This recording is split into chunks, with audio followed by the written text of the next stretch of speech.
Hello mga minahal kong kaibigan followers. Good evening. Sana nasa magandang kalagayan kayo. Nandito naman ako mangungulit sa iyo. Magdasal tayo ha. Maraming salamat. Sa ngalan sa Ama at sa Anak at sa Espiritu Santo. Amen. Aking Ama sa langit, aking inaalay ang gabi na ito at ang lahat ng aming mga gawain sa inyong harapan. Naway kalugdan mo ang lahat ng aking gagawin at naway masunod ko ang inyong mga kautusan habang itinutupad ko ang aking mga ginagawa.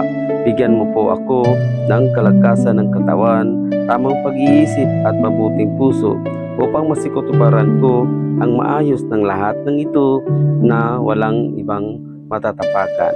Bigyan mo po unawa ang aking kabuuan, ang kabutihan, kalooban, matalas ng diwa at matuwid ng layunin. Bigyan mo po ng unawa ang aking pag-iisip ng mabuting dahilan upang tupdin ang tagumpay ang mga ginagawa na ito alang-alang sa aking mga minahal sa buhay at kapwa. Amin. Sa ngalan sa Ama at sa Anak at sa Espiritu Santo. Amin.